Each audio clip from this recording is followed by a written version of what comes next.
A lot of refugees, they don't want to leave their home. If they could go home, they would go home.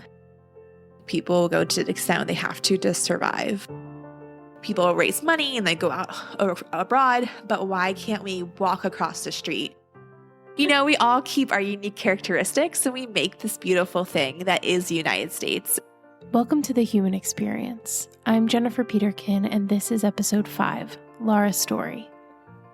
Laura and I have been friends since elementary school. We've been through a lot of seasons of life together, but this one is especially fun to witness. Laura's passion is her day job, something that not many people are able to say. She works in refugee resettlement, a job that can only be done well through relationships. Often, when we speak about groups of people as opposed to individuals, we forget about their humanity. We find it too easy to slip them into a category or a statistic. While it's Laura's job to see the big picture, she also has the unique opportunity to meet people exactly where they're at.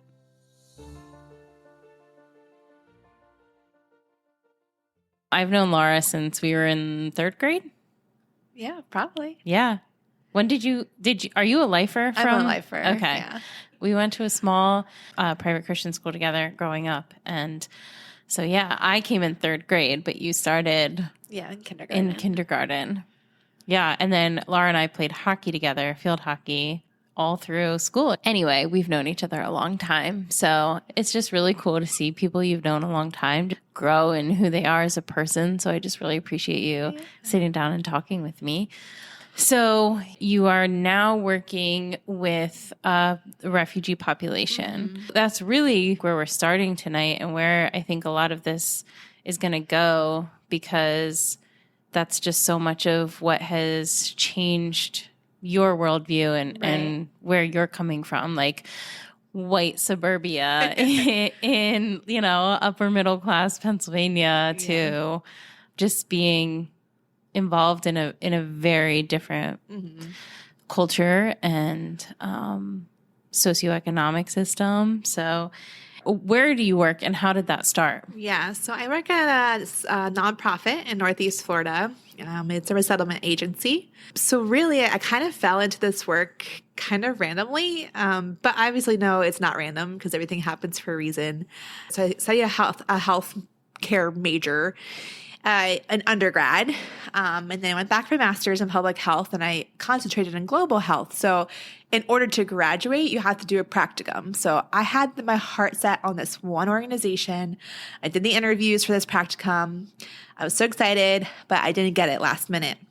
I had like a week or 2 to find something else. And so I found this random organization, which I realized isn't so random. Like, it's a very big organization that's in Charlottesville, a little bit north from where I was going to school. And so I decided to intern there for that summer.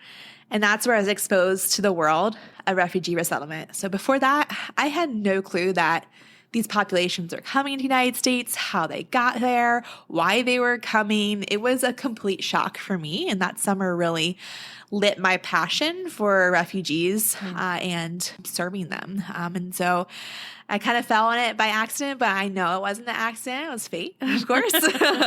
And then when we came to Jacksonville, when we moved to Jacksonville, we moved for my husband's job, and opportunities just really opened up there. And I'm really thankful that I'm in the line of work that I am now, and really excited that every day I get to wake up and I don't have to get on an airplane and go anywhere. I go to work and I can interact with people from around the world. My coworkers are from so many different countries. They speak over 20 languages, and the people walk through the door. They're here in the United States because they have a hope for peace and safety, and I get to be a part of that story. Yeah. So yeah, it's kind of how I got into it. Sometimes I question God, like, why so late in my life? I mean, not late in my life, but you know what I mean? Like in my 20s, I did something completely different, not even related at all. I always had a passion for cultures because in high school, we would go on mission trips, and I've traveled, and I just never knew where that would fit into my life. And when I was in grad school, I was like, oh, I'll do global health because that's what I'm interested in, cultures. Yeah. So that's how it kind of just evolved into this. Yeah. Yeah. It's interesting. You wouldn't necessarily think that global health would move you into refugee resettlement. Right. So it really was just like you fell into it at a perfect time. Yeah. So you moved to Jacksonville. for your husband's job. Right. And were you looking to work in refugee resettlement again in Florida, or did you stumble across it? Yeah, when I got to Florida, I was feeling pretty lost. Like I had just quit my previous career. I knew I didn't want to go back to that. I knew I had this passion. So I researched nonprofits in the area, and I actually started working at one of the nonprofits as an AmeriCorps member. So you basically work for free. Okay. But that resettlement agency closed after like 2 months that I was there because of the politics of not having refugees come in the country. There was no one for them to serve, so they had to close that office. And I was transferred as a AmeriCorps member to the office I work now today, to the organization I work with. And that opened a lot of doors for me. And like, I'm really thankful. Like, obviously terrible. The office closed. Yeah. The organization closed. But then I just started moving up and had a lot of opportunities to show where my strengths were. And now I'm where I am today. So yeah, that's awesome. Yeah. So what does your job look like now? Yeah. What is being involved? And actually even refugee resettlement, what is that? Yeah. What does that mean? When people are face persecution abroad in their home country, could be for a number of reasons: their gender, ethnicity, nationality, their beliefs, their religion, whatnot, and they cross international borders, they then become a refugee. And so they will register with the UN High Commissioner Refugee Organization, and they can ask to be resettled in a third-party country. And it's a very selective process. That before the Ukraine crisis, there's probably around 25 million refugees, and only 1% of them would be resettled in a third-party country. Wow. And we've been the largest country to take in refugees, although due to the last administration, those numbers were set so low that Canada surpassed us in the past 4 years. But now, with the new administration, we are going to be seeing a lot more numbers and will become the forefront of resettling refugees. So it takes probably around a few years for them to come to the United States. And they go through interviews, biodata screens. The government knows everything about them. They meet with 7 different governmental organizations. They'll go through counterterrorism and FBI and the health the human services. And so like when they get the green light finally, and if anyone in their family gets some kind of red flag, they don't ever come. But if they do get the green light, they will be sent to one of the 9 volunteer resettlement agencies, the national agencies. And one of the national agencies is our parent affiliate, and they will look at all of their offices in the United States and say, okay, where would they fit best? So say if they had family in the city that we are nonprofits in, they'll travel through our agency. Or if we have the population that they are and they would be able to resettle well there, then they would travel to our agency. So a family will pop up in our database. And from there, we'll get ready for them. We know their travel date. We'll find housing for them before they come. We'll stock it with donations. When they come, we'll pick them up at the airport. And that first 90 days, we'll spend with them doing a bunch of core services. We'll do cultural orientation, make sure they have all their work documents, enroll their kids in school. We will make sure they go to the health department. They'll go to their primary care physician. We'll do like anything and everything to set them up for self-sufficiency by 90 days, which if you think about being plopped in another country and being like, you got 90 days to figure this out. Right. And you don't know the culture and you don't know the language. That's insane. That is insane. But they do have other programs at our agency, and we also have other subcontractors in the city that they're able to get services through up to 5 years. So they can go to English classes for 5 years for free. They can come back for employment help. We have a youth and mentoring program. We have case management for most vulnerable cases. So if they have complex medical needs or mental health needs, they have some extra case management support past those 90 days. But all those programs that we have are all shooting for that self-sufficiency and integration into the community. So that's kind of like the basis of everything. We see refugees from around the world right now. Well, this year has been kind of a monumentous year for refugee resettlement. So last August, the United States pulled out of Afghanistan. We evacuated almost 60,000 Afghans to the United States because they had helped the U.S. government in some way. So they were either interpreters or they worked on bases, and now their lives are in danger and their families are in danger. So we welcomed them to come here. And the United States never did that before. They never airlifted people and brought them. They put them on bases, they processed them there, and then sent them to their final destination. And for a system that's been so decimated over the past 4 years, 2 years ago, we saw 32 arrivals to our agency. Last year, we saw 64. This year, we'll be pushing 400. Wow. And we still have a few more weeks left of our fiscal year. So you can imagine how low staff we had and how much we had to grow. And then we were hit with another refugee crisis with the Ukrainians. And also, since living in Florida, we're seeing a lot of Cubans. So this year's been really crazy and just trying to figure out how do we serve everybody and how do we staff up our programs. How many we had to open new programs just to make sure we had enough services to provide for these people coming in. Yeah. You had mentioned the wait time. I don't think people understand what being in a refugee camp is. And I know that's not what you do specifically. You're not working in the camps, but you have some insight into that. You can live almost like half of your life in these camps. It differs from where you are. Not all refugees live in refugee camps. Like a lot of them are going to be displaced in like cities or whatnot. It really depends where you are in the world. Some places in the world, that's the only place they can live. Yeah. So it really depends on that country, that second party country that they escaped to. Okay. But it is a hard life because maybe in that second, even if you're not in a refugee camp, that second party country, you might not have rights there. You might not have employment rights. You might not have school, like rights to go to school, rights to be a human, really. And then in the refugee camp, you might have lapses in education or, just it's not the greatest quality of life. Like you're living with all these other families because such a small percent are resettled in anywhere in the world to a third party country. There's a lot of people who will live out their lives either displaced in another country or displaced in a refugee camp. And so, I think as a nation, we definitely need to make sure that we continue to do our due diligence, but build up that staff abroad, the capacity to be able to process people that are vulnerable that need to be settled in a third party a lot faster than it already is. Yeah.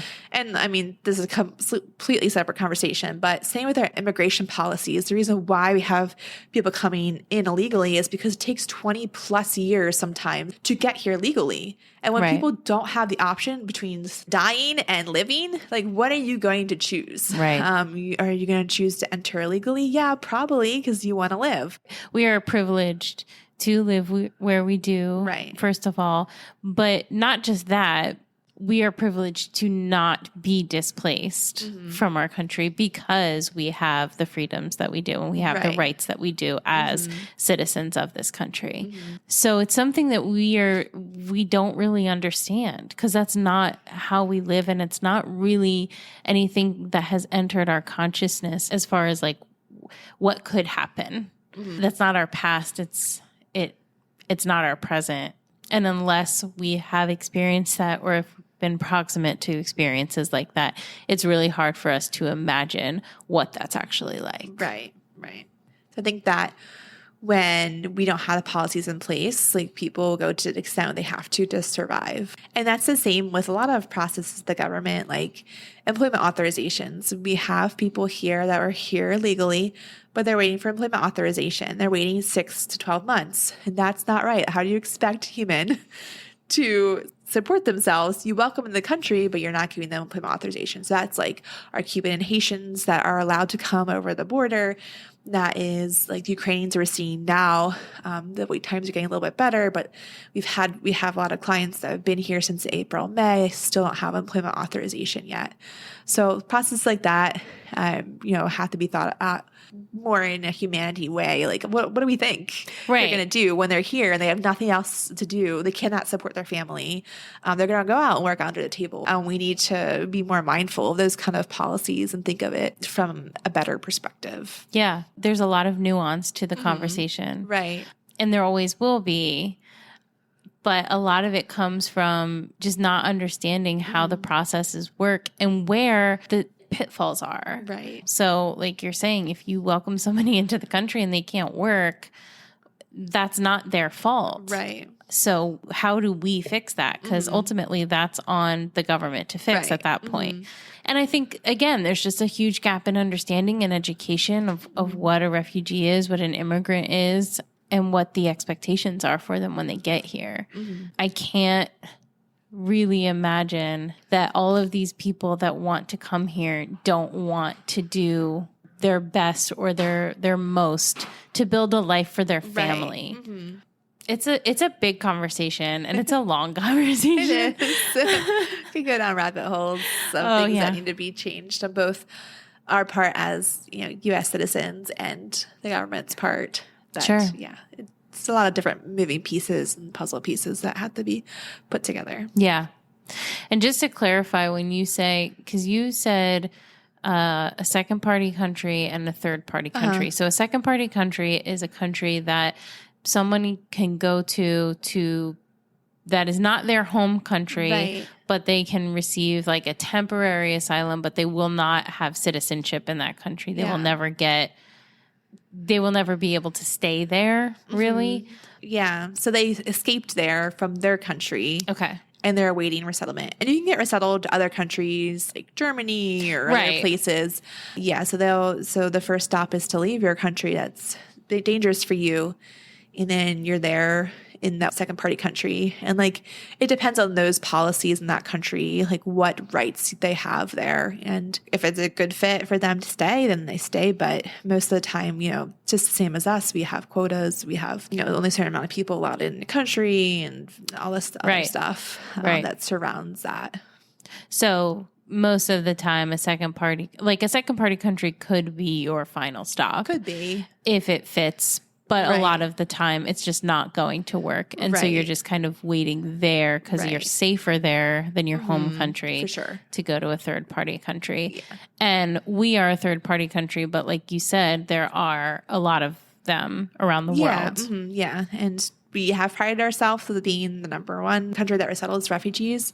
We lost that title, but we will soon regain it again. So it's a good opportunity to show the world and be a good example for other countries of how we can assist with these humanitarian crises. Yeah, absolutely. I think no matter what your opinion is about it, there is a huge lack of education on what a refugee actually is. Right. But beyond that, what happens when they come here? Because I think the thinking is for a lot of people that they just, do it illegally or they do it the quote unquote wrong way. And so there's a lot of vitriol and hatred and just like this mean-spiritedness towards refugees who are already coming from that in some way. So to hear the comprehensiveness of what you do is just so cool. I love that. Thanks. I love hearing about it. Yeah, my favorite thing to do is to be out in the community and educating people about what it is. Because a lot of times people do think, oh, they're here illegally, they're here to steal my jobs, they don't pay taxes. When in fact is the United States invited them to come here after they were screened. And when they land in the United States, they have employment authorization. And studies have shown that refugees have a higher entrepreneurial rate than U.S.-born citizens. They will open businesses that not only provide jobs to the people in the community, but services.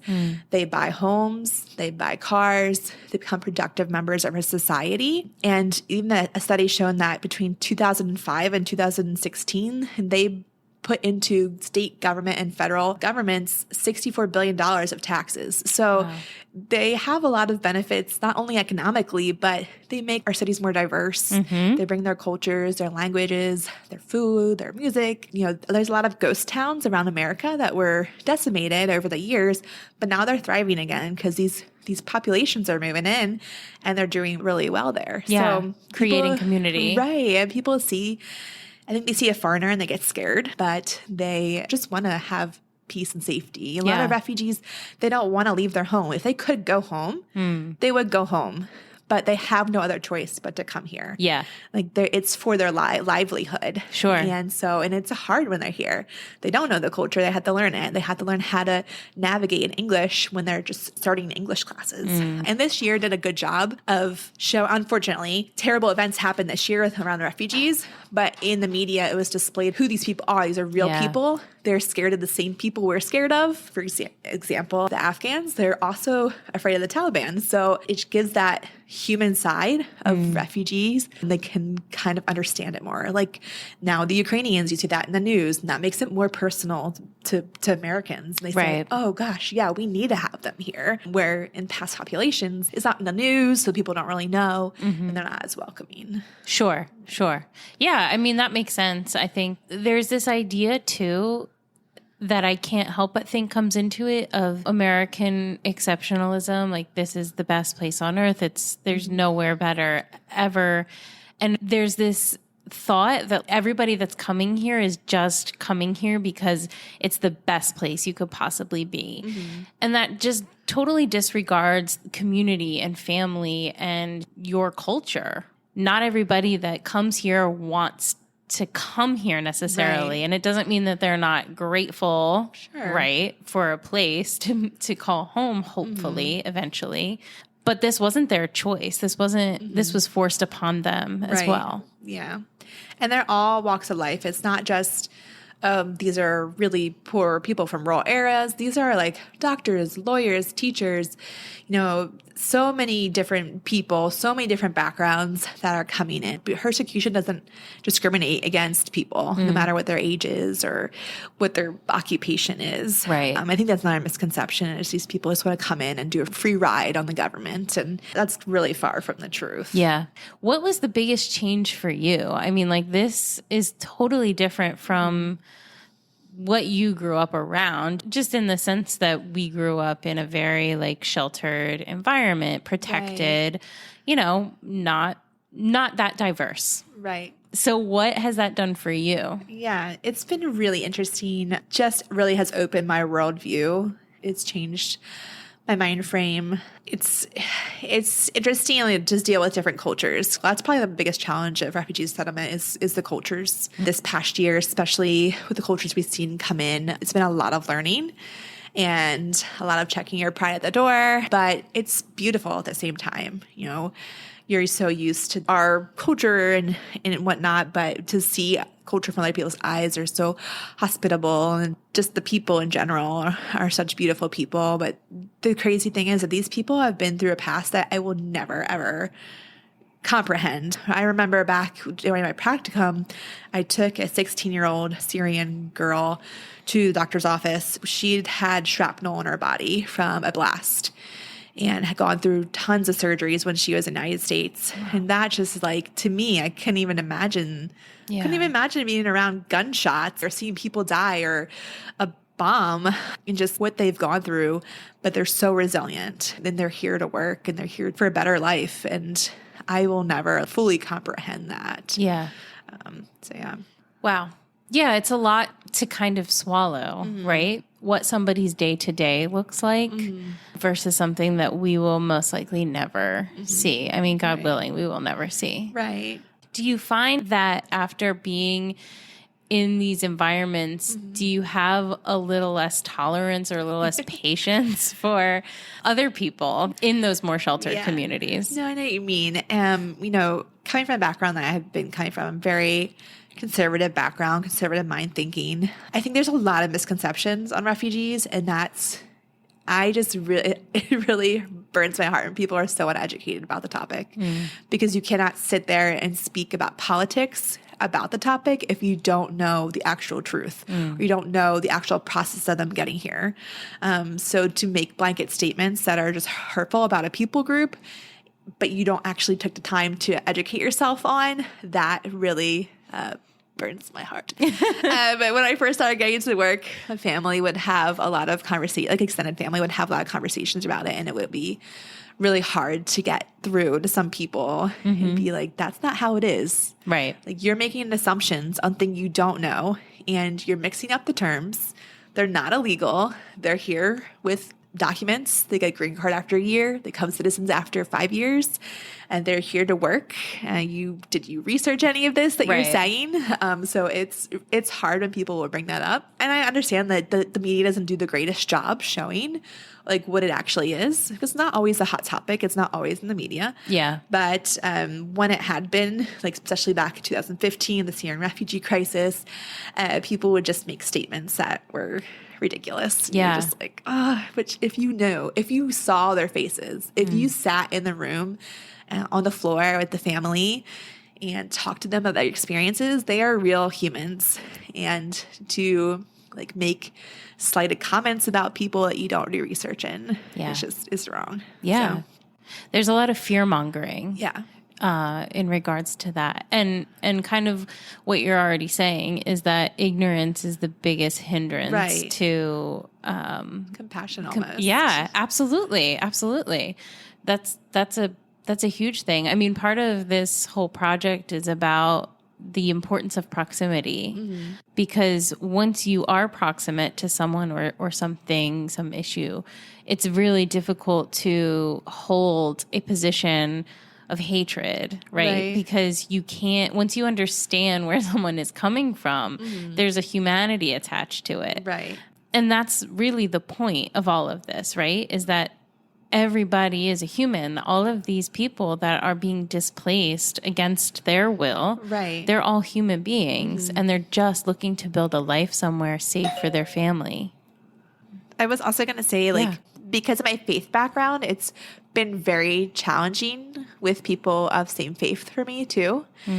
Because I feel like as a Christian, we are supposed to love the orphan and the widows, be compassionate to the foreigner. And unfortunately, sometimes the church doesn't do what we read in the Bible around this topic. Even over the past year, it's been interesting to see, when the Afghan crisis hit, like mosques reaching out and being the first one there, or synagogues reaching out and being the first one there. But like, where are the churches? Where are the churches? So that's been a little bit hurtful for me. And I'm trying to dig through that. And I think that, after I got into this, that's really been something that's been difficult, not only just, people's political views, but also your faith views on this topic. Yeah. And unfortunately, some of them are so intertwined that it really is hard to distinguish what is a faith view and what is a political view, which is just a whole other topic. Yeah. Honestly.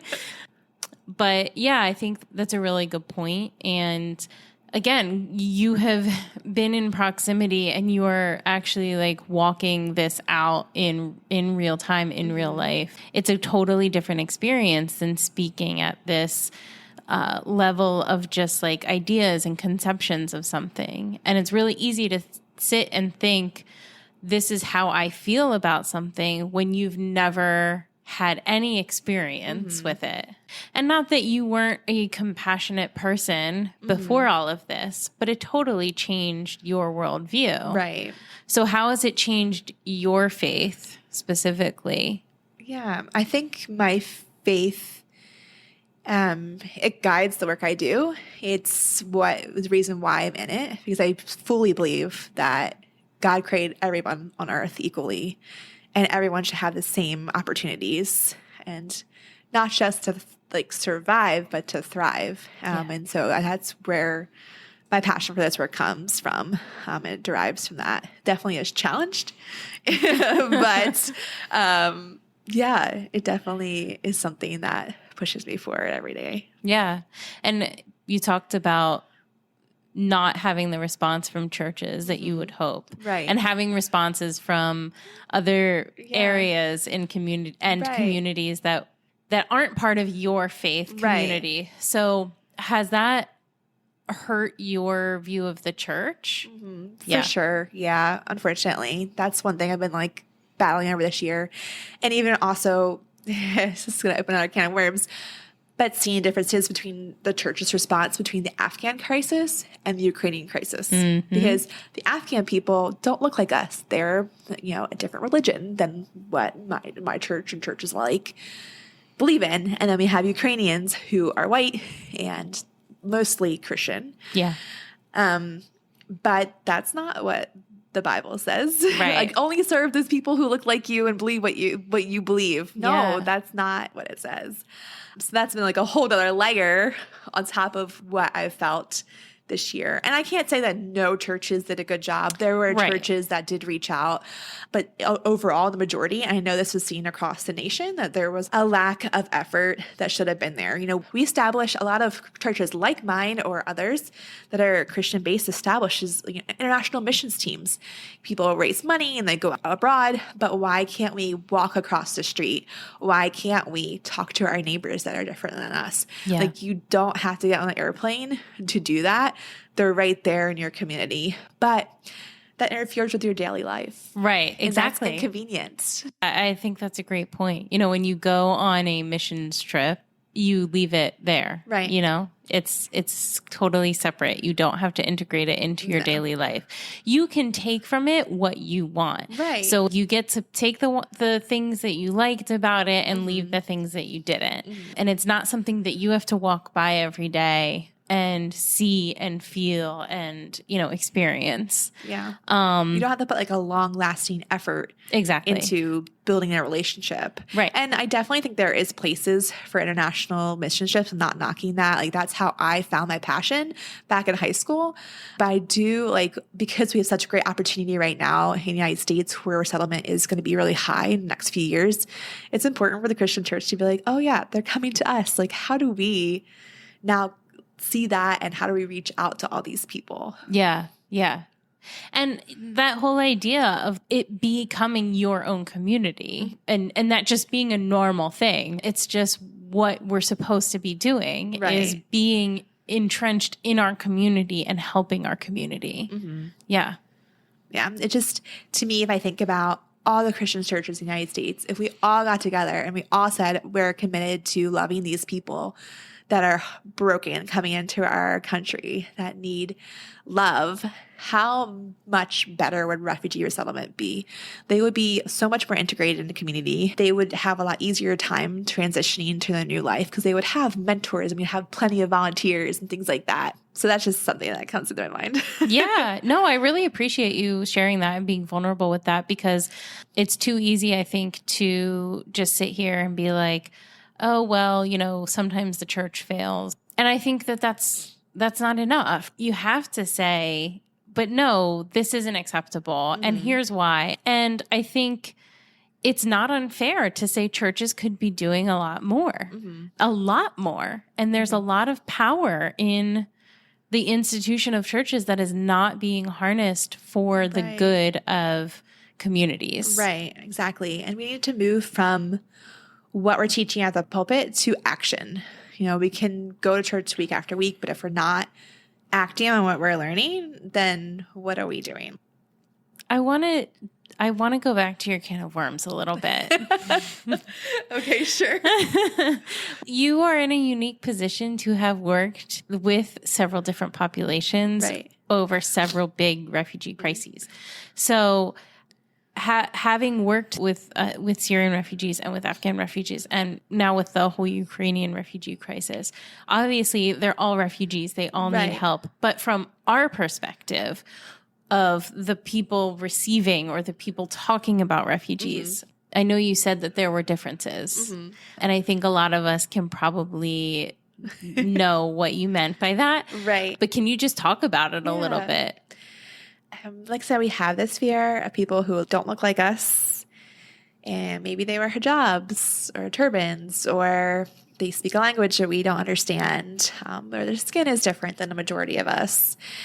I mean, maybe especially because our millennial generation grew up with 9/11, so that's kind of skewed some people towards, especially the Middle Eastern population. So I feel like across the board, we are seeing more like interaction or desire to help the Ukrainian population because they look like us. Yeah. But I mean, I do have to say like our community in general in Jacksonville, just the broad community, had a tremendous response to the Afghan crisis.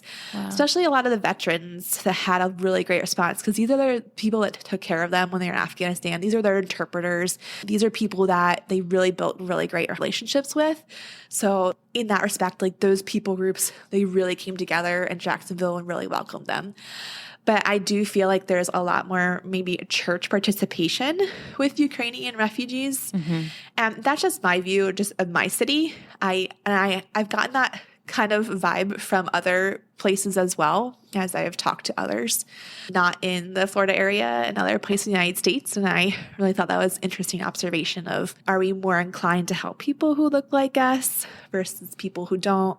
Are we more inclined to help people who have religious beliefs that are similar to us than those who don't? Yeah. But fundamentally, they are all humans. Exactly. And they all deserve the same amount of assistance. They all deserve the same amount of safety and peace, Dignity. and dignity. Yeah. To live in a peaceful world. So, it's just been interesting to see that. Do you think churches are afraid of getting involved with refugee resettlement or anything to do with refugees because of how political it can be? Do you think they're afraid of, quote unquote, taking a side almost, or being seen or interpreted as taking a side? In some cases, I think over this past year, it's become more of a bipartisan conversation, which is great, which it needs to be. Like, human life shouldn't be one side or another side. Right. It should be bipartisan. But, when people are uneducated, then we make uneducated assumptions and we don't act appropriately. We've seen some churches that do a really great job of that. But yeah, I think we're moving to a place where it's going to become more of a bipartisan view, and hopefully the church will see that as an opportunity. But I think it's the whole thing, moving from the pulpit and your nice life to you don't have to I'm not asking you to volunteer your entire life away. Maybe you sort donations once a month, or maybe you mentor family like every other week for an hour. I don't know. There's so many opportunities out there to get involved. And instead of always just focusing on the people abroad, a lot of times we focus on the missionaries abroad. And okay, let's give them money. They're going to do the work. It's easy to give money. It's so easy. It's so easy to give in-kind donations. What's not easy is to build relationships with people. What's not easy is getting in the trenches with them. Do you think that the Ukrainian refugee crisis, do you think that is really what has shifted people to thinking of it as a more bipartisan issue and something people are more willing to talk about? Do you think it's because of that population, or do you think it's more because we've had these back-to-back refugee crises and it's like, okay, this is just on the front of people's minds? Yeah. So I think over the past administration, it became extremely one-sided. And then in August, we saw people hanging on the planes trying to leave the country and terrible things on the news. And we began to realize that these are humans. And I think that's continued throughout this whole year. Even with the Ukrainians, you see bombing and so on the news, and it becomes more real life. And so the media from this past year, I think, is driving people to think now, like, oh, wait, these are humans. Yeah. Like, this shouldn't be this side or this side thought. It should be, how do we come together to help them? How do we become welcoming to them, whether that be here or abroad, whatever policies that we have, how do we have a hand in this? Yeah. So, Yeah. Well, that's good. Yeah. Hopefully that's good news. I mean, it sounds like good news, and what you're doing sounds amazing and fabulous, and I love it. I mean, there are these moments in your life or these things in your life that come along and really just do shift everything about your perspective. Right. And I will say that for me, travel was one of the biggest things that just shifted my perspective. And the more I've traveled, the more I learn. And I think that that's part of it. You shouldn't come to a point where you're like, that's it. I'm done. I think I know everything I need to know. Right, yeah. And I am, I've arrived. So yeah, I think it's important to constantly be seeking to learn. And a big part of that is getting outside of your own little shelter bubble and realizing what else is out there and who else is out there and who needs community. Right. You've pretty much talked about this. This has kind of been the whole discussion already, but I just want to give you an opportunity. If there is something that people don't understand about refugees or the refugee resettlement process, like what is one thing you wish everybody just understood? Like the thing you hear all the time that you're just like, no, that is wrong. Yeah. So I think there is a well-founded fear around welcoming people who are not like us in the United States. And to know that the government does do due diligence, and it is very hard to come into the United States as a refugee. They're not walking on the airplane. They're not coming over here and just wandering around the United States. They're the one population the United States knows more about than anybody in the world. They know absolutely everything about them. And when they're here, they have to always tell the government when they change addresses. Not always, but for a while, tell the government when they change addresses. They know where they are. They know what services they get. So it's not something that's like willy-nilly, like they're just decide to come to the United States one day. It's a process. So that's the biggest thing. So getting that fear around, oh, like what if the terrorist comes? And then the other thing is just people free riding off the government. A lot of refugees are like, I don't want government aid. They work so hard. They advance in their careers.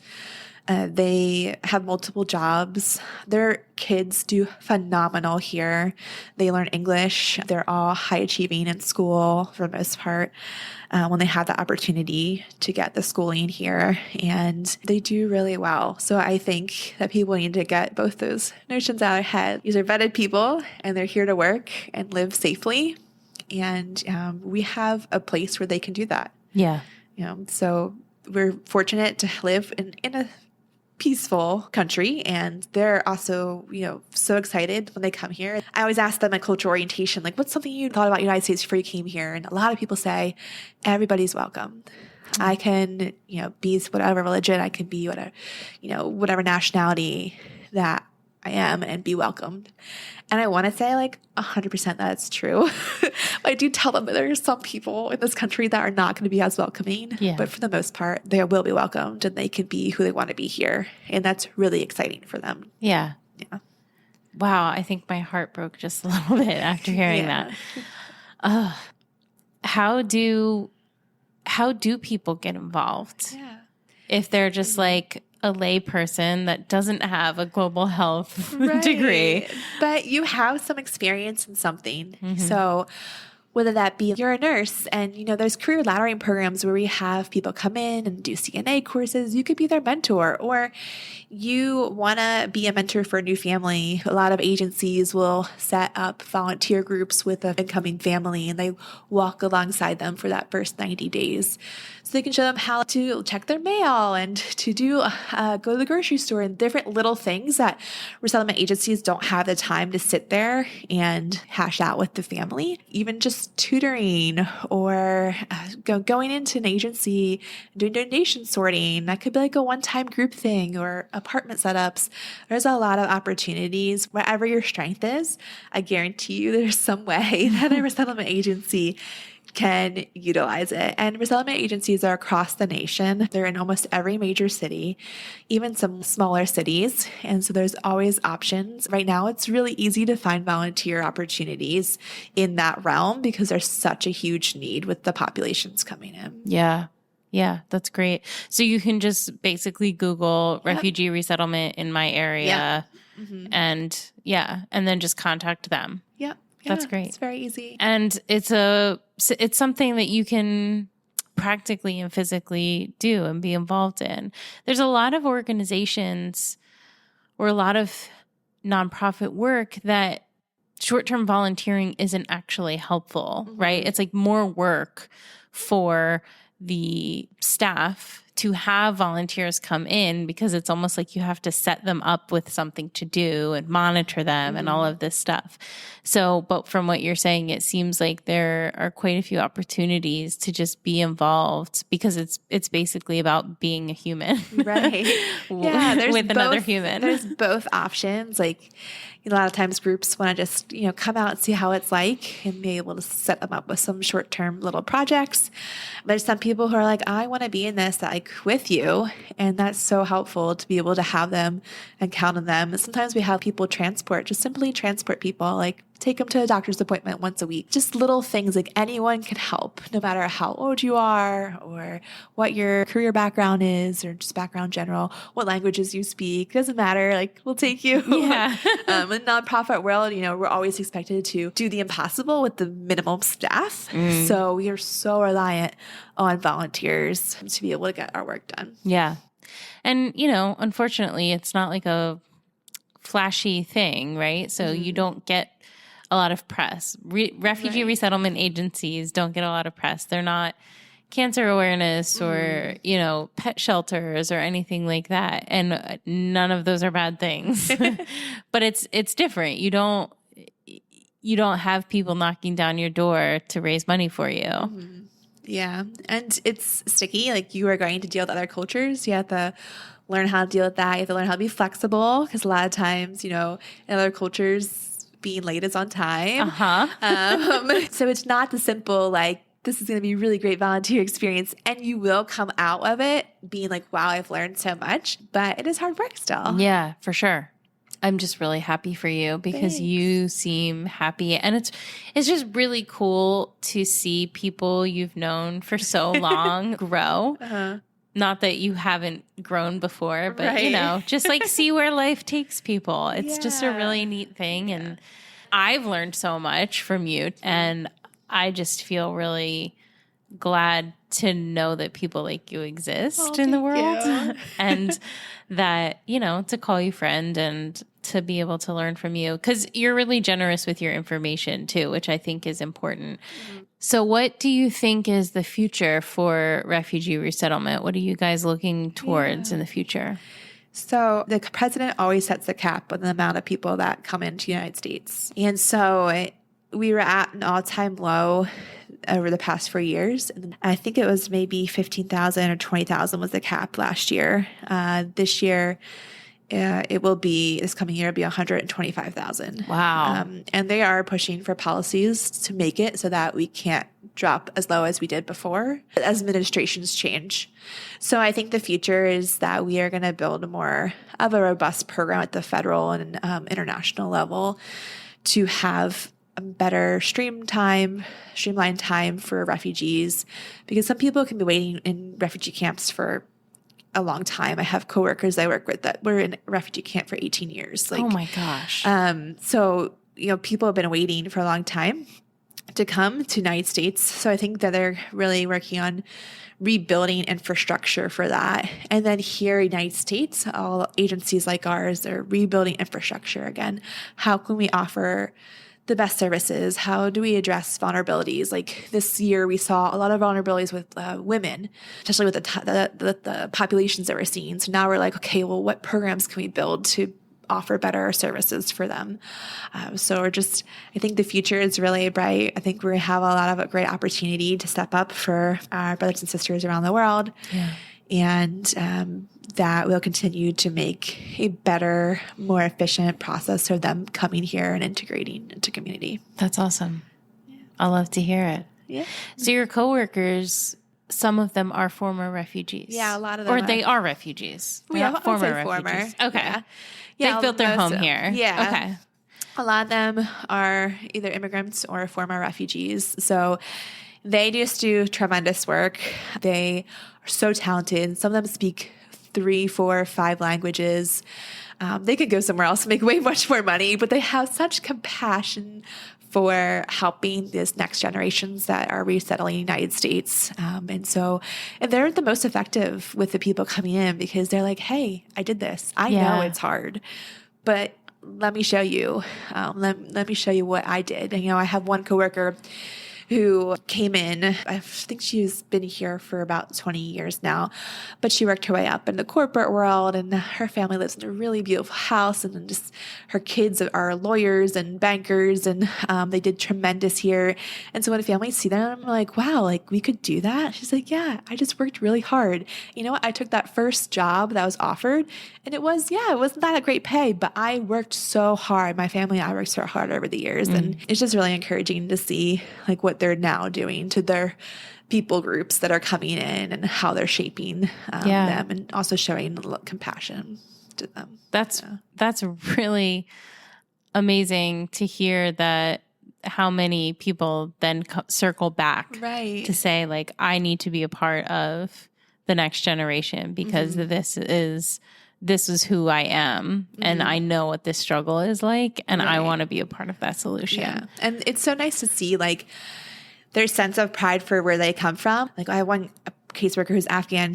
When the Afghan refugee crisis started, she was like, how do I get involved? I want to help my people group. And that's how I got involved. And just, it's so awesome to see that passion to serve their community and to be there for them at a time of need. And they're uniquely qualified to do so. 100%, because I don't speak Dari or Pashto or anything. So, and there's so much diverse in the culture. You know, like culture's so hard to navigate. They're so complex between the gender roles and just everything else that comes with that. And so they're experts at it. They're perfectly suited for the job because they know best. Yeah, it's really great that you see the value in that, like that your organization sees the value in that.